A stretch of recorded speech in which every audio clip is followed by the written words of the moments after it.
I'd like to welcome you to today's webinar titled Relationship Building, a Critical Component to Workplace Success. We are excited to introduce our featured presenter today. She is Executive Leadership Coach and Professional Development Consultant, Ms. Toni Cooper. Toni, you now have the floor. Thank you. Hi, everybody. I hope you guys are having a fantastic day wherever you're located. I'm going to first apologize. There'll be a couple times where I'll probably have to mute and cough because I have a slight cold. So I'm going to apologize up front for that. Otherwise, everything's good. The class, relationship building, a critical component. I've been working with New Horizons teaching these classes for a while, and the relationship building class is one of my favorites. So we're going to go through the course. We're going to talk a little bit about the different topics, and at the end, there'll be some question and answer times. So if you have questions throughout, you can type them in there, and then I'll answer them at the end of the class. So the first question is, in your mind, if you think to yourself, what is relationships? What is relationship building? I'm going to go through the objectives. I'll tell you what it is. This class is a small component of a much bigger 2 to 3 day course where we dig deep into these and have lots of activities around it. And so I hope you get some great tips for today, things that you can utilize, start with working on right after class. You can put them into place.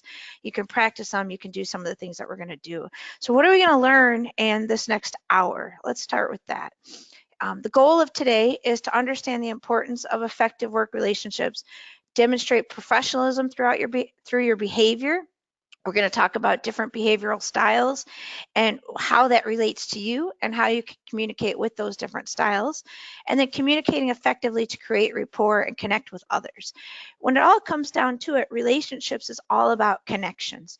And we're talking about relationships in numerous ways, relationships with your team, your coworkers, your colleagues, your customers, all of those individuals. And so when you think of the team that makes up where you work, it's your customers, it's your colleagues, it's the people that maybe work for you, it's the people above you and below you. Those are all the team. And so when you hear me say team today, I'm talking about everybody that affects you. Your customers are the same thing. Customers are anybody that needs something from you. So a customer could be somebody buying something from you, but a customer could also be your coworker who's working on a project with you. So we're going to talk about what that means. We're going to talk about how to build relationships with all of those components so that we can have one of the greatest work environments we need. And we're going to get into this right away. So the first thing to think about when you're thinking about relationships is, what is the purpose of working? This is a question that in the course I always ask everybody. What is your purpose? Why do you work where you work? Why do you do what you do? And you take some time and you really want to think about this. And if you have pen and paper, you can write it down right now. But every job has a purpose. And the reason why you need to know why it needs to be done is because when you know your why, it's a lot easier to get what needs to be done. When we focus, you'll see at the bottom, when we focus on the why, we are more customer focused. When we focus on the what, we are self-focused. And if you want to build relationships, you need to be customer focused. Okay, so let's think about this for a moment. When I look and I think, okay, well, my job right now is to train all of you. If I say, well, okay, my job is to teach you to go through this PowerPoint and to lecture to you for the rest of the next hour, well, that might be my everyday tasks, but it can get really mundane, boring. I can get burnt out really fast, and I become all about me, right? So I'm not really building relationships with anybody in my classes. But when I think about why I do it to help you be better at your job, to be better leaders, to be better employees, to be better at home, to be better at work, in all aspects, to do and be better. When I know the why, then it has so much more meaning that I want to help you, I want to engage with you, and I want to make sure that you're understanding what you're learning. Okay? So it's the same thing in your life. The first step to building relationships is to know your why. And so spend some time after this webinar, take a piece of paper out and write why, and then save it. Keep it with you. Whenever you have those moments where you just aren't getting along with somebody, go back to your why is it that you do what you do. Okay? The importance of relationships. Every person in every job role serves and is served by other people. You'll see the first bullet point. We are all part of a value chain of some kind. Everybody values you. If you think about a map, and if you were to put yourself in the middle, and then think about everybody that depends on you, your family, your coworkers, your team, your customers, all of those people. So your job role is served. Sorry. Okay. Your job role is served and you serve other people. And that's another aspect of relationship building.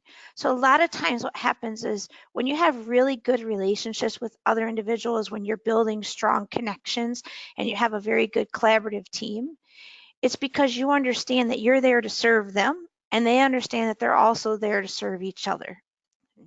So that's another part of relationships, is knowing your why and understanding that in the greater scheme of things, our job is to serve other people. So we become less selfish and we start focusing on what their needs are.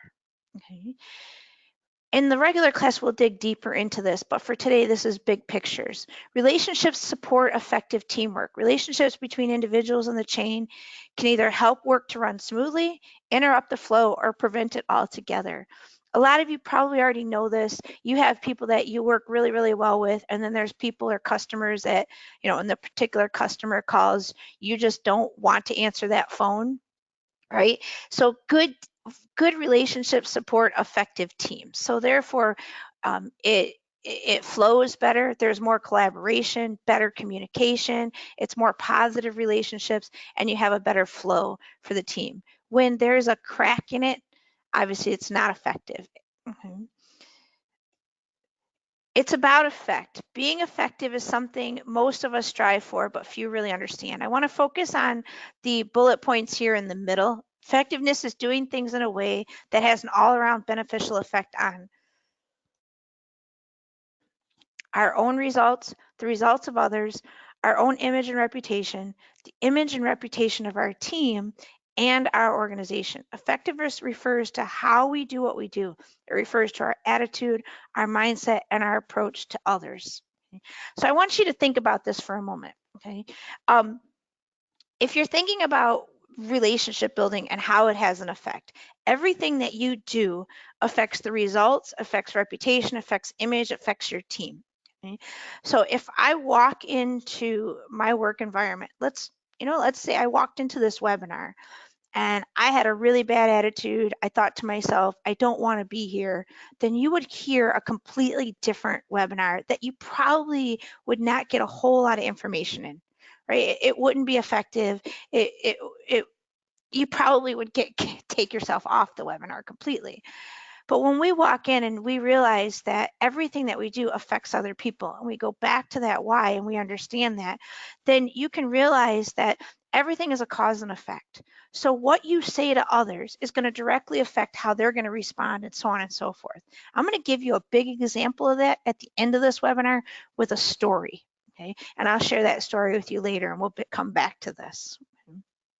Relationships have value, right?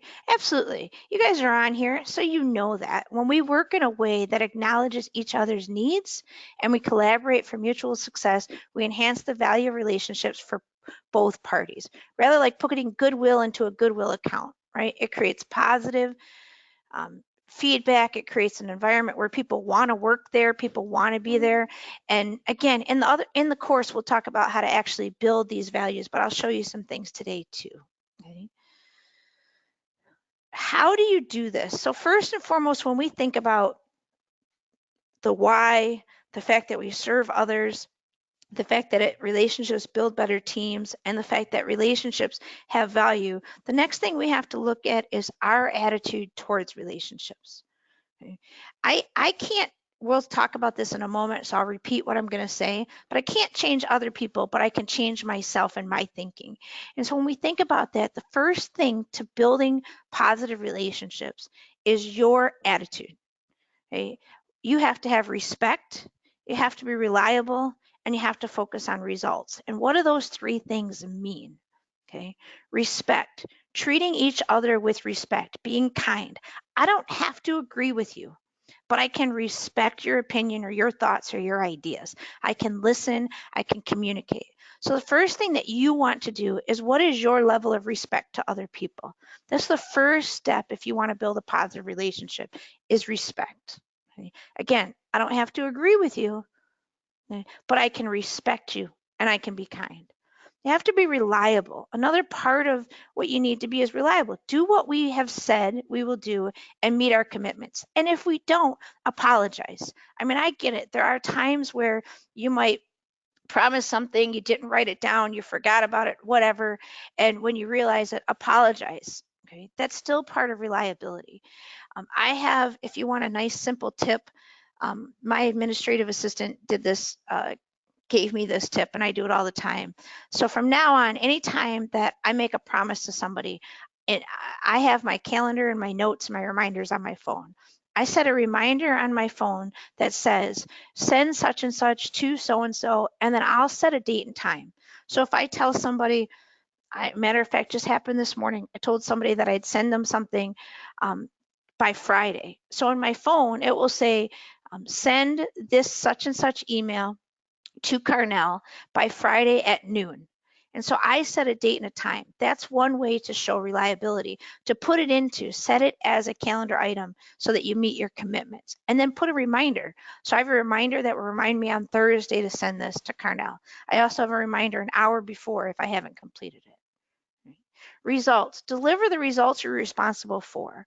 So what are you responsible? I'm responsible to host this webinar, to make sure that it's effective, to make sure that you guys have gotten what you wanted out of it, to get a little understanding of the courses a little bit, right? So I need to deliver that for you.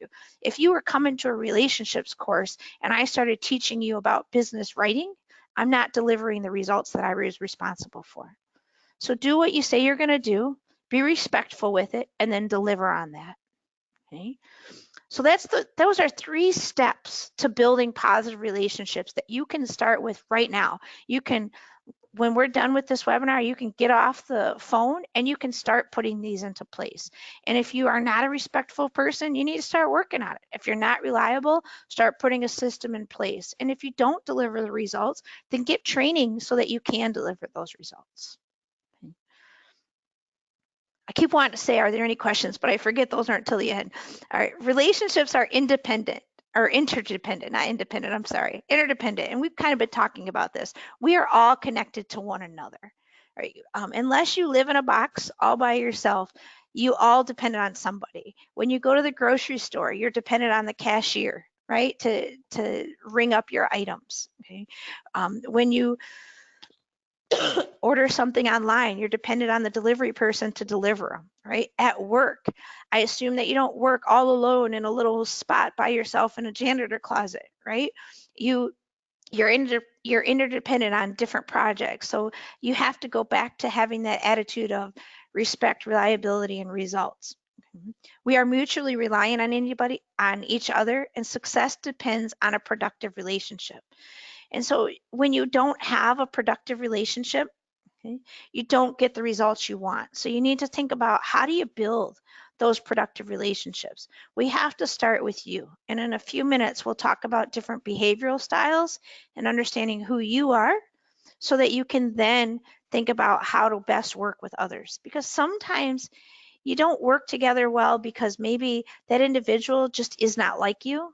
Other times you don't work well together because they have they have a different method of working. Okay? So sometimes when you understand others, it helps build a more positive and productive relationship. How people behave. When we understand how an interaction works, we can better control our own part in creating the dynamics. Comfortable interactions, we're able to easily connect with the other person. Some interactions feel less comfortable and some distinctly uncomfortable. I'd love to share with you a story. It's a true story. So I was up until the end of September, I was the CEO of the River Raisin National Battlefield Park, and I did ask permission to share the story, just so you're aware. So I ran the foundation responsible for raising a few $1,000,000. And I was there for 3 years, and we raised $4 million in the 3 years for the foundation. And it's part of so we're a foundation that helps raise money to build and develop one of our national battlefields. And there are superintendents, so I have my foundation, but then I have to work with the park where there's a superintendent, there's employees there, and then we share some of our seasonal employees as well. So there's a lot of interconnected, there's a lot of relationships. And a lot of times what will happen, and this happens all over the place, is, and this is not a reflection of the individual, the park has goals. So the superintendent and the employees of the park have certain goals, and the foundation has goals. And so the foundation right now has a goal to build and develop this battlefield so that when people come, they can see what life was like in the 1800s. The park has immediate goals to provide field trips and education. So we have to make sure that those goals are aligned so that we're raising money for the right thing. So a real life example, talk about interactions that feel uncomfortable.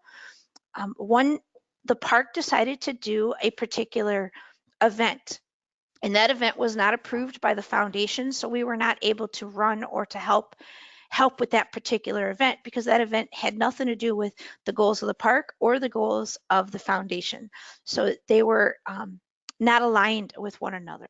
So what happened is the park staff decided to do this event. I was not allowed to help with it. I was not allowed to be a part of the event because it would have taken us away from our strategic plan. It would have taken me down a rabbit hole that I didn't need to be in. So they decided to run it anyway. They have every right to do that. And talking about breaking of relationships, when they decided to run it, there was a lot of tension in our offices. And there was tension because they wanted our help. I wouldn't allow my employees to help because it's just not going to be where we need it to be. And so one of the individuals, the head of the park, came to me and sat down and said, talking about an uncomfortable situation, said, I would like to tell you everything that's wrong with you, and proceeded to go bullet by bullet by bullet point of everything that he feels that's wrong with me. And I looked at him, and when it was all done, I have two choices. I can be mad and angry and break that relationship even worse, or I can take a step back, think about what he said, and handle it differently. So when you think about how people behave, he has a different way of communicating than I do. So after he was finished sharing everything that he felt was wrong with me, not the foundation, I proceeded to listen to it all. I then summarized what he said and said, this is what I'm hearing that you feel. He says, yes. I said, well, I would like to respectfully disagree with you. And then I had proof. So I brought up and I said, here's our strategic plan and here's the direction we're going. If you can show me how this aligns, I would be more than happy to work within there. And he couldn't show it. And this was a 2-hour conversation that occurred, and the results were fine. It was positive. We get along. We have a good relationship. Okay, but it took a lot of conversation and a lot of discussion, but it also took me realizing that this is an uncomfortable situation. I'm going to have to take a deep breath. And if I want to keep this relationship, I have to look at it from his perspective instead of being offended. And so that's another part of relationship building. It goes back to respect. I don't have to agree with you, but I need to move forward. So we're going to have to respect. And if you want more on that conversation, you can ask me later, but that's just big picture. Okay. So realize in relationship building, there'll be times where there'll be positive feelings and non-positive feelings, and you have to work through those. Okay. The thing that you need to ask yourself is this: are people difficult, or are they just different from you? Now, are there really people that are difficult? Absolutely, absolutely. But in the big grand scheme of things, sometimes if you take a step back, it's not that they're difficult, they're just different. They don't do it your way, or they don't behave your way. You know, my biggest belief in building relationships is surround yourself with people who have strengths where you have weaknesses. So if you have a weakness of handling money, then surround yourself with somebody who's really good with financials. If you have a weakness of you're not detail oriented, then surround yourself with somebody who is detail oriented. You can form an amazing collaborative team when you make sure that that team has people who have weaknesses where you have strengths and vice versa. If you create a team where everybody has the same strengths, then what ends up happening in those relationships is they don't go any further. The team doesn't move nearly as well. So just realize there are people that are different from us. It's not that they're always difficult. It's that they think differently. They have different perspectives. My administrative assistant from the battlefield was was extremely detail oriented, more detail oriented than anybody I have ever met in my life. I mean, he was an amazing person at follow-up, and he would follow up to the point where it almost annoyed some of our donors, which we had to work on that, right? But sometimes we butt heads. Well, we butt heads because he has strengths where I have weaknesses, and I have strengths where he has weaknesses. And we had to figure out where those were so we could figure out how to build a successful relationship and work well together. Okay. So realize sometimes it's just taking a step back and understanding how to do that. Okay. We just talked about this. We can't change other people, but we can change our own thinking. So change your thoughts. Change their thoughts, change what you're saying about an individual. It's amazing what happens. There's a great video if you want to look it up, write this down. If you go to look at a video by a gentleman named Zig Ziglar, Ziglar, he has a video, it's called The Birmingham, Alabama Woman. It's a perfect example. It's too long to share on this webinar because I think it's about 8 minutes long. But it's a great video that you can look up. It's the Birmingham, Alabama woman, Zig Ziglar. You can look it up probably on YouTube. And it's a whole video on changing your thinking. When you change what goes into your mind, change your thoughts, it's amazing how people suddenly change. It's not really them changing, it's your mindset that's changing. It's a huge aspect of relationship building. Excuse me. Okay. So I want to spend some time on this for a little bit. I'm going to give you the overview. And then as you're listening to the overview, I want you to think about where you feel you fit. Because when you know who you are, you're much better at building relationships with other people. Okay? So when you know what you're good at and what you're not good at, then you can build more effective relationships and understand that people just have strengths where you don't. Okay? So there are different styles of behavior. And in this course, you get a really neat test that you get to take to understand what your style is, and it sends you an assessment and the whole deal. Today, I'm going to just give you the big picture and you can kind of work through it. Okay. So the test looks at your assertiveness, your high assertiveness, low assertiveness, expressiveness, and how you behave. So assertiveness is not aggressive. Assertive is being able to tell people your opinions and your thoughts and being willing to share it without the worry that there'll be conflict. All right. A low assertive individual is somebody that you might have really good opinions, but you might be a little bit nervous about sharing it to avoid conflict. Okay. Expressiveness is low expressive means it's really more about the work. High expressive is you're more about the people. You talk with your hands. Your facial expressions say a lot.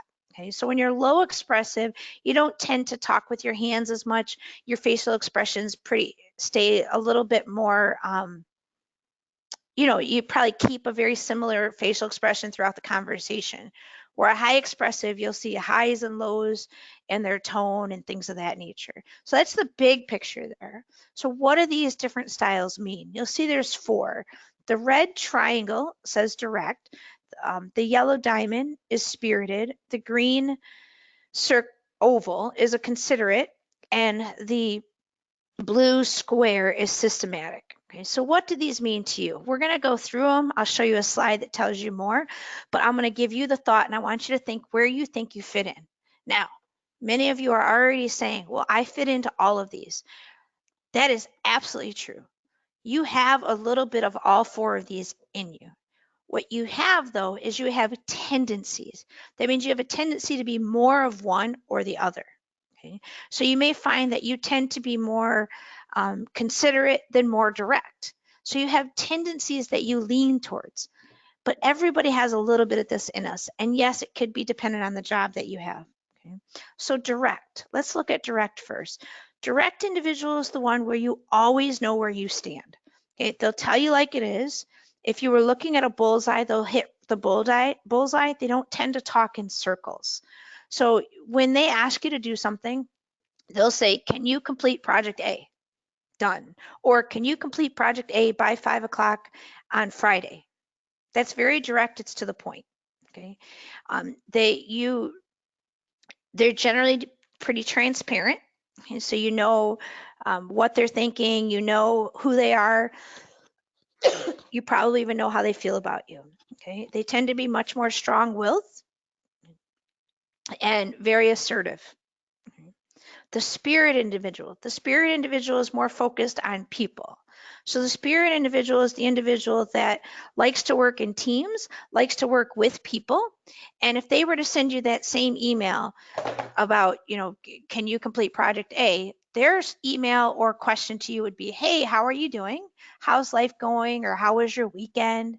And then they might say, would you be able to complete project A by 5 o'clock on Friday? If not, just let me know.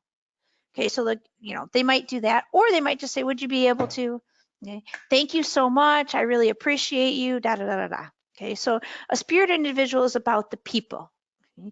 They're the ones that are more expressive, but they're also pretty assertive because they're not afraid of conflict. They're more about the people. The considerate would say, hi, how are you doing? Could you complete this project? When do you think you could get it done? What would work for you? Do you think Friday would work?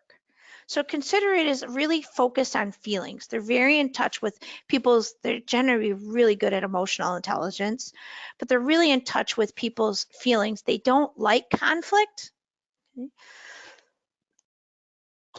They don't like conflict so much. They like everybody to be happy. And the systematic is they're the detailed. So if they were to ask you, they would say, can you complete project A? I need this, this, this, and this from project A by Friday at 5 o'clock. And you'd have all the details that you needed in there. They're very systematic. It's very processed, focused. There's no good and bad to any of these, just so you're aware. I get the question quite often, what job would be best at what? There really isn't. The best teams are the ones that have at least one of each of these in it. And yes, you should see yourself in all 4 of these. Just which one do you have the most tendency? If you're not sure, think about when you're stressed, like you're really stressed or really busy at work, you'll have a tendency that will be most like you. You might be spirited, considerate, systematic, direct. It just depends. So let's go through some depth. Next slide gives you more detail. So direct individual likes to, these are their strengths, work independently. They take charge. So if they were in a team, they'd really take charge and go for it. They like to be in control. They're very results oriented. It's all about the results. So understand that when you're communicating with a direct type of individual, you want to think about the results of this were this, this, and this. This is what we accomplished. It's about results. They're pragmatic and they like competition. So they love to say that we're putting team A over here and team B over here. You guys are working on this project. We're trying to see who gets the most creative idea. They like that.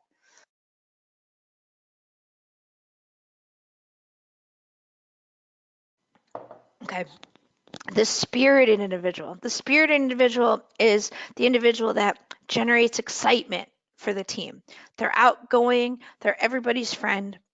They sometimes get caught up in dreams. So they have these big, big, big dreams, but they don't really know how to get to them. So they're spontaneous, they seek personal recognition, and they have good persuasive skills. So a spirited individual that if you wanted to get them motivated, they like recognition. They like to know they're doing a good job. They need the pat on the back. They're really good at persuading individuals to go towards their side as well. The considerate individual's strengths is they listen actively. They work cohesively with others. They're considerate of others' feelings. They're extremely patient. They value personal relationships and they have good counseling skills. So if you were to motivate a considerate individual, those individuals want to be part of the team. Right? They want to make sure that everybody's doing well. They want to be the helper. Okay, they definitely value personal relationships, so they like the one-on-one communication. So if you're their leader, you want to make sure that you have one-on-one conversations to build those relationships.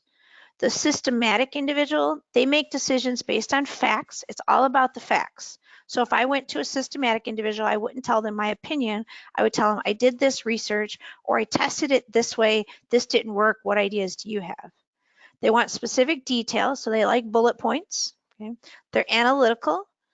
They like a task-oriented environment. They want to know what's next, what's next, what's next. They're very calm and rational, and they're very disciplined with time. Okay? So if you want to motivate a systematic type individual, you'd motivate them through tasks and processes. Have them work on a process, work on a procedure, focus on the task at hand. So those are the general, this is big picture, just so you were, big picture general idea of each of the styles. Direct, spirited, considerate, systematic. What you want to think about is, where do you fit into these? Where do you see yourself? And when you know what you are, you can better understand why there are some people that are different than you, as we talked about earlier, that you may not communicate as well. For example, if you're a very, very direct, take charge type of individual, you may find that you don't communicate or have a strong relationship with somebody who's considerate, because oftentimes a direct individual comes off as aggressive as opposed to assertive to a considerate person. So somebody who's more of that green, oval, considerate individual, they don't want to be told what to do. They want to have a conversation. They want to make sure that everybody feels good about it. Okay? So it might be that you don't have a good relationship with that individual because you just don't know how to understand how to communicate with them. So the best thing, and I get this question all the time, is how do you communicate with them? Well, I'll give you a real brief discussion on that right now. So brief discussion is the best way to learn how to communicate with them is to spend time with them. So the one that I am least like is the systematic person. So when I hired my executive assistant, they were very, very much, he's systematic. So I've had to learn how to communicate with them over the past 3 years. I've had to learn how to work with them. We've had times where we don't always communicate well. And so I have to take a step back and go, oh, that's right, because he's task focused, he's detailed. I need to make sure that I can't walk into his office and say, can you get me such and such? I need to tell him exactly what I need. I need to make sure that my emails are more detailed, or I need to put it in writing when possible. Okay? For me, I have direct, spirited, considerate, all three, a lot. I'm pretty even on those three. The systematic one is the one that I don't have a lot of.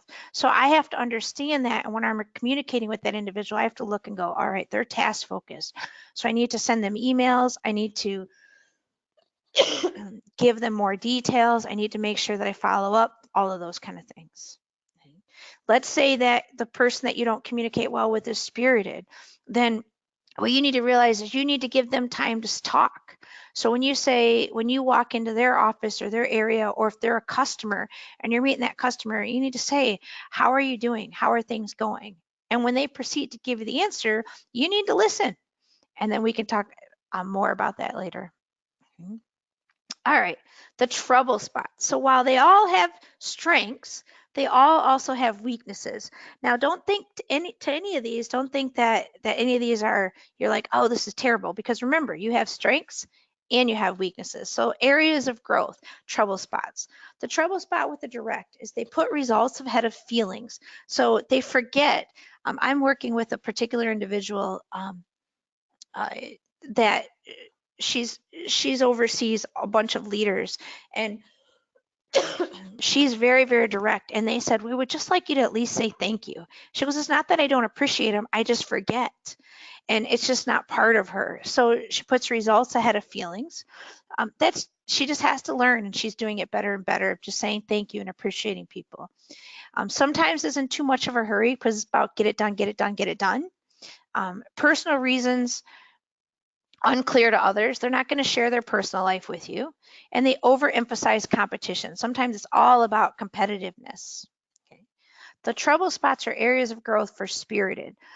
Sometimes they're blindly enthusiastic. And what that means, especially any of you in sales, is you go to sell something to somebody who's spirited and they just say yes. And then they get home and they realize, oh my gosh, what did I do? And then they'll go back, or they're back up and say no, or things of that nature. They're just blindly enthusiastic. Doesn't matter what you say. Yeah, let's do it. It's exciting. Other areas of growth: tends to exaggerate, doesn't actively listen, is undisciplined in use of time. Okay. The trouble spots for considerate: others take advantage of their loyalty. They know they're loyal, so they'll constantly ask them to do something, and considerates will say yes, yes, yes, because they don't like conflict. So considerate needs to learn to say no sometimes. Won't push for what he or she wants. Trust others who may not deserve trust. Okay. And is afraid to change what is comfortable. They like their spot, they like where they're at. Okay. So they just need to learn to say no more often.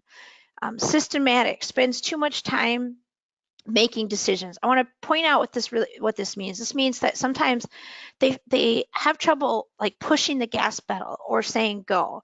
So they'll work on a project, and keep working on that same thing because they just don't trust that it's right. And sometimes they just have to make a decision and say, yes, let's do it. Or no, it's not, let's not do it. So just getting used to saying go on things. Can seem impersonal. It's not they don't want to go to all the company parties, it's that they like their alone time, and there's nothing wrong with that. So at work, it's about the task, it's about getting the job done. Okay. Puts right versus wrong ahead of feelings. It's not about the feelings, it's about the right versus wrong. And if you see the left side, direct and systematic, as you remembered in the first one about the expressiveness, they're about the task, not about the people so much. And they avoid taking risks. They don't want to take risks because something could happen. So when you look at all four of these and you think about yourself, if you're direct and you look at these trouble spots and you see these things, you need to realize that when you're working with a team, you also have to focus on their feelings and appreciate and say thank you. Sometimes you have to take a step back and breathe. A spirited has to do the same thing. Take a step back and breathe, and don't say yes to everything. You can be enthusiastic, but take time to actually think about it. So get used to saying the phrase, I'm going to take some time to think about it. Or can I process this and get back to you? It's not something that a spirited says, but they need to. Need to have a good calendaring system so you know where your time is actually being spent. The considerate individual, if you're afraid because you have an idea and you're not willing to share it, sometimes you need to have a one-on-one meeting to build relationships that way. So you build relationships with them with one-on-ones. And then the systematic, you build relationships by realizing that it's okay to say go, and okay to say that you might not have every single solitary piece in place, but you have to trust others that they can help you and they can get it done. So when you're building relationships and you're looking at these four styles, you need to realize it's a huge part of building relationships. Understanding your why, knowing why you do what you do is really important so that you become about the people and customer focus. Being respectful, reliable, and results driven, okay, is a great thing. And then understanding where you fall in these different styles so that you can better communicate with other people. When you know who you are, you can build better relationships with others. And then understanding what other people are so you understand how to communicate with them. Relationships is all about trust. Trust-based relationships are built on integrity, they're built on loyalty, and those happen through what we talked about already, the results, understanding how they communicate, realizing that they may just be different from you, but not difficult.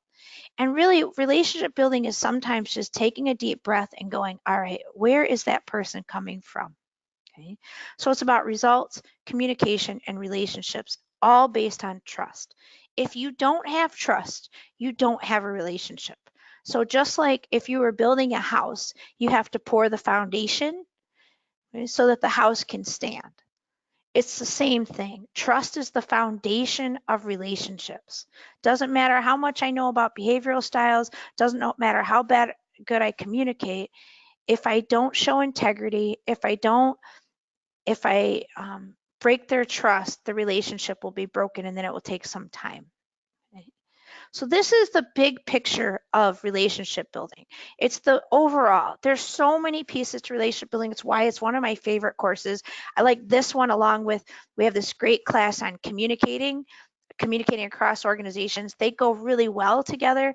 The two courses do, because Once you build relationships, it's also about communication and listening. There's quite a few other classes. There's an interpersonal class that goes along with this, but the foundation is relationships, right? Once you learn how to build relationships, then you can figure out, where do you need to work on? Do I need to work on my communication skills, my interpersonal skills, my listening skills? And then you can go and look at that as well. What we talked about today is that we have learned many things about building successful work relationships. Implementing what you've learned in this workshop immediately is the best way to increase it. I'm going to read this last sentence. Treat people with respect and see things from their style, their point of view. Relationships are built on trust, integrity, and respect. So before we get to the questions, I'm just going to leave you with this one story. And if you've ever been in any of my trainings, you've heard this story before because it epitomizes everything. So I'll finish with this little story and then we'll do questions and answers. So quick story, very, very fast. Let's pretend that you're the head of the company and your name is Jim today. And Jim comes to you and Jim says, hey, everybody, or you're Jim, and you go to everybody and say, everybody's been late. We're having a problem. I can't accept the lateness anymore. From this point forward, there'll be serious consequences if you're late for work. I'm going to tell this story fairly quickly.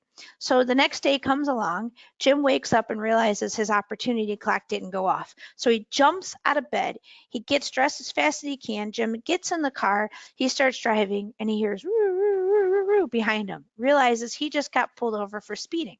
He says to himself, doesn't this officer have anything else to do? I'm a law-abiding citizen. This is ridiculous. There's no need that I need to be pulled over. When Jim gets to work, he sees Allison. And Allison's at the front counter and says, hello, sir, how are you doing today? And Jim says to Allison, don't you have any work to do? Get your work done. Why are you sitting here talking to me? Alice says to herself, who does he think he is? I've been here for 15 years. All I did was say hi. This is ridiculous. I don't deserve to be treated like this. Next thing I know, Betty comes up to Allison and says, Betty, you know that project that we're working on? I need some help with a couple of tasks. Allison looks at Betty and says, I don't have time for your projects. Don't you see I'm doing some work? Betty walks away and says, who does Allison think she is? I've been here for 5 years. We're working on this project together. This is absolutely ridiculous to be treated like this. I'm not going to be treated like this any longer. Just then Daryl comes by and says, Betty, help. This thing that we're working on, it's exploding in our face. It's not working. The project is just going all to shambles. Betty looks at Daryl and says, this is ridiculous. I got better things to do. I'm not on your team. Go ask somebody else.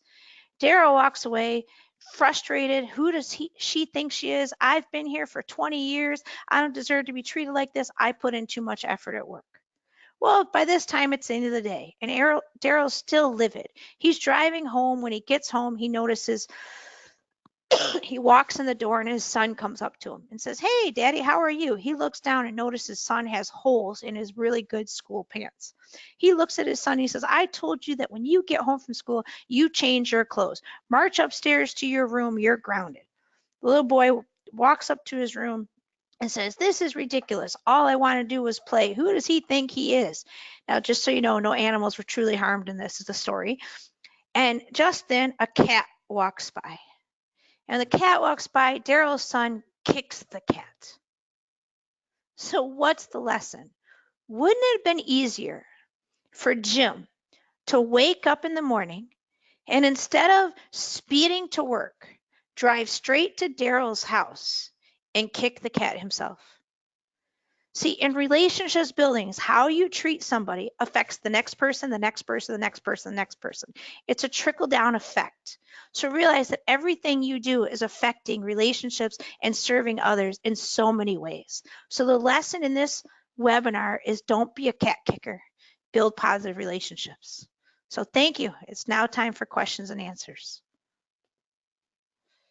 All right, thank you so much, Tony, and thank you everyone for joining us today on today's webinar. I want to, if you're interested in the material that was presented in this webinar or any of our available course offerings, I would encourage you to reach out to your local New Horizons representative, and if you are not familiar with who that is, you can log on to newhorizons.com and do a zip code search to find the center nearest you.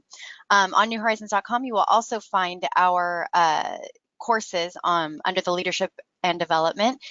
This one in particular pertains to building successful work relationships, and that course is 3 days in length, and you can find the schedule on newhorizons.com as well.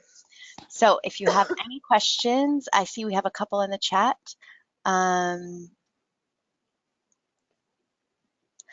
This question is, if you've tried to speak to someone and they don't seem like they're interested in what you have to say, then what would you recommend doing? If they're a colleague that I have to work and I'm trying to speak with them and they don't seem interested, I would, so it depends on your style, but for me personally, I ask them why they're not interested. There's a lot to be said about literally just looking at somebody and saying, hey, I have some things I would really appreciate if you could just listen to what I have to say. I need your attention. And it's amazing because a lot of times people don't get talked to in a very transparent way or an honest way. And when you're honest with them, so much more happens and is successful.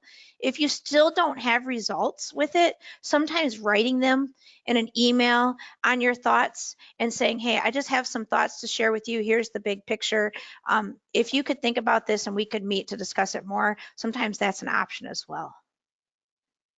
And what are some tips that you have on dealing with people that are arrogant? Yeah, like none of us ever deal with those people, do we? So there's levels of arrogant. If it's arrogant to the point of narcissist, where they can do nothing wrong and nothing gets wrong, and you're having to communicate with them, sometimes you need a mediator in between. Don't have don't have fear of having a mediator if that's needed. I've had to have that where there's somebody that's mutual in the conversation. But I can tell you that when I'm dealing with arrogant people, the biggest thing that I do is I walk in as if they're not. So when I'm going to communicate with them, I just say to myself, all right, this is going to be a great conversation. I psych myself up to make sure that it's going to be positive. I never walk in thinking I'm going to deal with arrogance. And then when they're all done talking, excuse me, I summarize what they say.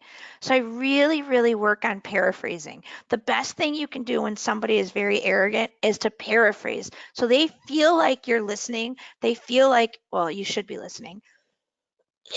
Excuse me. But they feel like you're listening. You should be listening. But they also feel like they feel like you're stroking their ego a little bit in a way.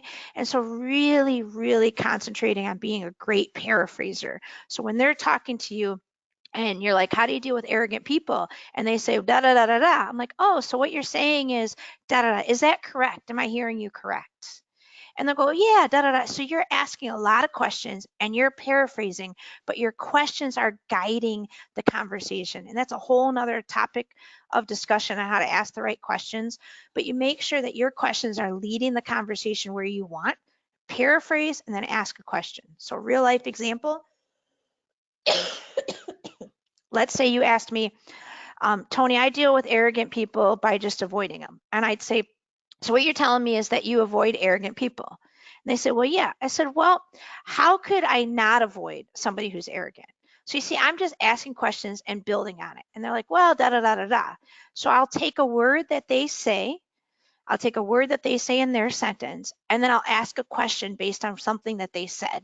And I start guiding the conversation so that they're better off listening. I can't change people, so just remember that. You can't change people, you just have to work with them. Go ahead. All right. And next question we got was, how would you communicate with someone who intimidates you? Sorry, I had to get some water. My voice is about to go, so hold on one moment.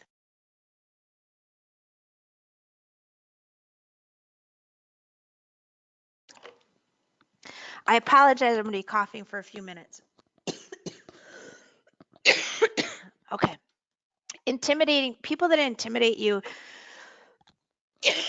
you're going to have to start building your self-confidence. And I'm sorry, I'm having a coughing attack. No worries, Tony. I think we can go ahead and, if you're okay with it, I mean, I think we could go ahead and wrap it up right now. I don't want you to have a coughing attack. Okay. Or You know lose what? your voice any further. You know what I can do is I can type the answer in the chat so that it would stay recorded. Would the chat answer that would be great. Recorded? That would be Okay. great. Yeah, thank right. you. I'll do that. Thank you. Okay, sounds good. All right, everyone. Thank you so much for staying on and for asking such great questions as well. If you have any further questions, please reach out to your local New Horizons representative and also contact us for further information on our available course offerings. Just wanted to send a reminder to everyone as well that you will receive a recording link to review today's session. So you can pass this on to any colleagues who may have been unable to join us, or you can review it at any time as well. So thank you so much. It looks like Tony has included that in the chat, so you guys should all be able to see that now. It says, for people who intimidate you, you need to focus on building your self-confidence, and here are a few ways. And I believe she's going to list those now. So we'll go ahead and give her a moment to do that, and then that will conclude today's webinar. So thank you so much, everyone. Have a great day.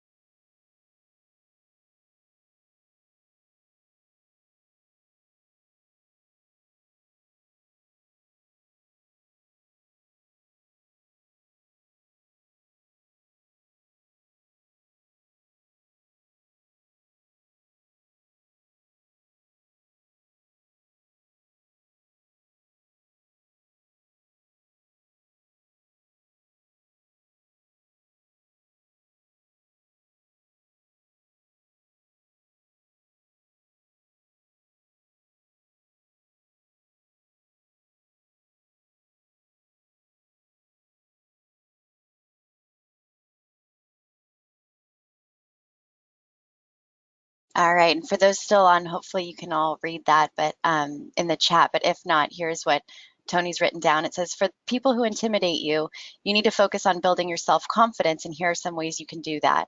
Look in the mirror each day and tell yourself what you like about yourself. Meet with a trusted friend to practice communicating, and start finding ways to build your self-confidence. Take training on communication and asking questions.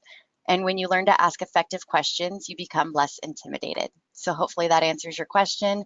And that'll go ahead and wrap up today's session for us all. So thank you so much, everyone. Have a great day.